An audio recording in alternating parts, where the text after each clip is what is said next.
In 1945, when the war had ended, I was 10 years old.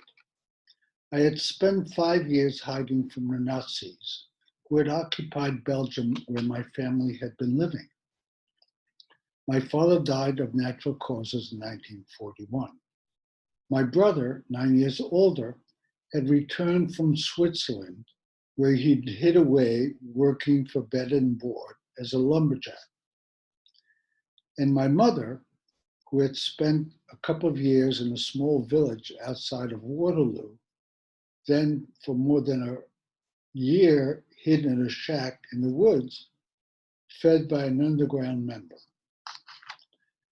After the war, she wound up sufficiently psychologically decimated that when she went to a warehouse to search for confiscated furniture the Belgian government told her she could have if she could prove it had been hers, attempted suicide because she didn't find any. My brother, who had just married, found it difficult to deal with taking care of me. He found an orphanage to send me to while my mother recovered in an insane asylum. This was the second orphanage I'd wind up in less than 3 years. It was run by a religious group that intended to help orphan Jews bound for a kibbutz in Israel. The first one had been a convent that doubled as an orphanage hiding Jews during the war. After my mother was released, we were reunited in Brussels, where we'd lived prior to the war. I re-entered elementary school in 6th grade, where the teacher was the same person that had smirked when the Gestapo was removing me forcibly from 1st grade because I was a dangerous Jew. This teacher had moved up each year with his class. I missed 4 years of education, but here I was with the same anti-Semite who'd seen nothing wrong with 3 little boys being dragged out of 1st grade. Despite facing that potential horrendous year, 2 other Jewish students who had also been hidden during the war and I graduated first, second, and third from elementary school. I'd only had a few months of formal schooling during my hidden years. It had been a moment of pride for the 3 of us.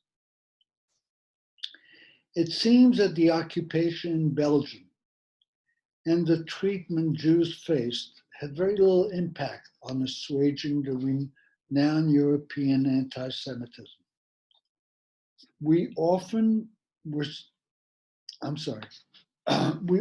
still insulted and often beaten up by Gentiles right after the war. Although taller than many my age in high school, I was slight and easily intimidated. Bullies in high school found me and others easy prey. It's really an afterthought on my part that one could expect some compassion and solidarity from those who had stood by while Jews were being dragged from their homes and taken away to concentration camps. In 1946-47, 13, 14-year-olds understood what had happened. I'm not sure whether the continued abuse by our Gentile peers was what contributed to a large segment of the young adult Jewish community to join Jewish youth movements, not necessarily religious, but rather political in nature. Many with the aspiration that ultimately became a reality to move on to Israel, where it would likely be safe to be a Jew of any stripe, left, center, or right. I remember that one of the perplexing experiences I had was when I was 12 and reminisced with other boys and girls about our wartime escapes. I often shied away.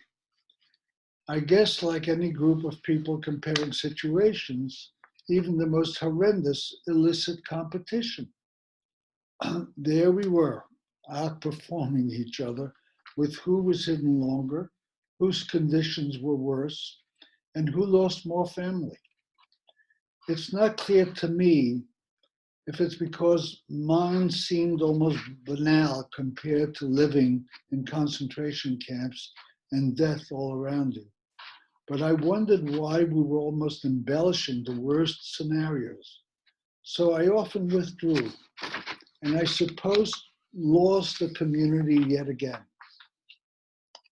As time went on, the new life most young people were working at forming supplanted the past with new frontiers.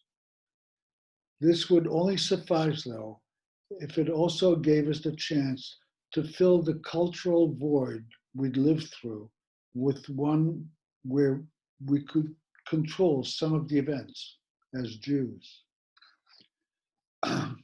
As I'm trying to recollect the aftermath for us and others, I'm sitting home alone, encouraged to stay in and away from others because of the current coronavirus pandemic. Politicians have called this a war almost as soon as they seemed it would be a difficult battle. At first, I felt offended for those that experienced the Second World War as well as those that suffered any war.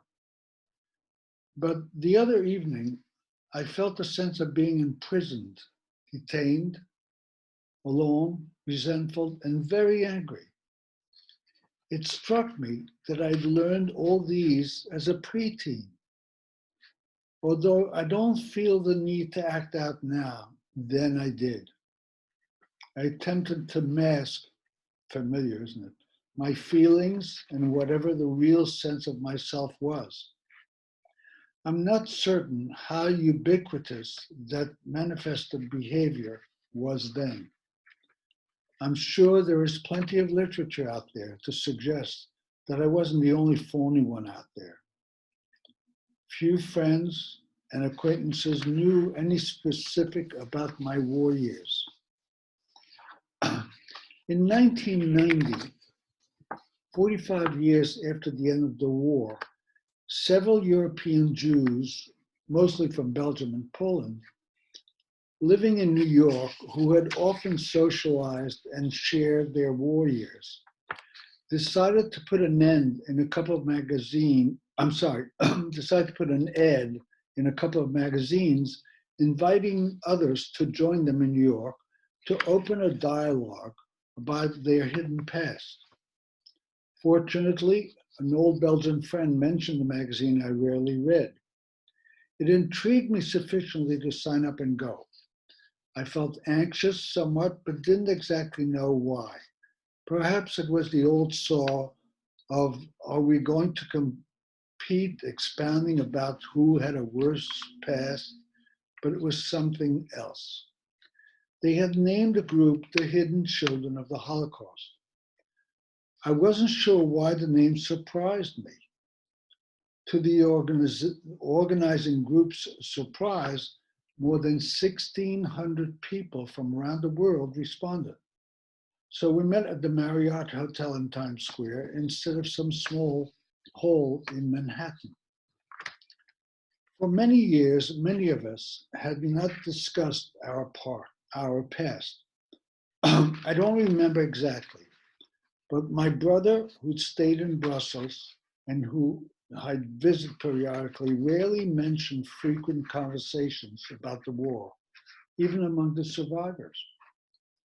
The reasons for that are doubtless as many as there were survivors, but enough time had elapsed to help people let their past out of the bag, so to speak. Personally, I vaguely remember when my children were very young. I sometimes would tell some anecdotes about my time in Belgium. One time, after I told a short story to my family, it struck me that I'd embellished a part of the story, embellished in the sense that I'd made it sound more dramatic than it had been. I felt so guilty afterwards that I never owned up to the fabrication, but for the longest time, I didn't discuss any events from the war years. It wasn't until 1982 that I asked my wife and three daughters to come to Belgium with me, where I would show them all the places where I'd lived and been hidden. Being on the ground there helped me recollect the events more clearly and perhaps more realistically.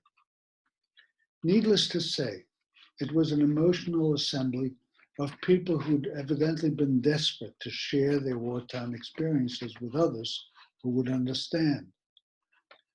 The assembly broke down into small groups, facilitated by social workers, psychologists, and other people familiar with how pain works. I can't speak for others, but after several others and I in our group had the opportunity to share some preliminary information, it quickly struck me how much I'd not said through the years. The hidden in the title revealed itself before I got home that evening. The breakdown groups were principally divided up geographically. That is, not only were Belgian Jews in a specific group, but if the attendees were heavily represented by a particular city, they made up every attempt to group us by neighborhoods almost. One of the men in my group had also been from Brussels, but we'd been good friends and felt drawn in part because we felt we'd had parallel lives. Yet as much time as we'd spent together in Brussels and in Manhattan, where I'd gotten him a job where I worked, we'd hardly discussed any details. Now, in this group, we all revealed some experiences. Many of those Henry mentioned and several I told about were surprises to both of us. The details, it seems to me, are less important than the effect it seemed to have had on us. It might have been a collective epiphany that helped many of us realize that hiding from the Nazis was seminal in its effect on the hidden personality many of us had developed. The hiding had gone much more deeply within each person's psyche than some of us had realized, or perhaps still don't realize. I, for one, was shocked by my reaction to what I discovered. I spent many years struggling with what had caused me to be how I was as a person. Any negative personality disorders I perceived, I tended to blame on the war. It was my go-to place. It took me many years for me to develop a more reasonable culprit. I suppose if fellow travelers had felt comfortable discussing details about our personalities, many might have found more apt rationale for our behavior. In many ways, just the way getting together with the hidden children prompted questions about ourselves and the recognition that often many of us were reacting to the natural expectations of hidden people.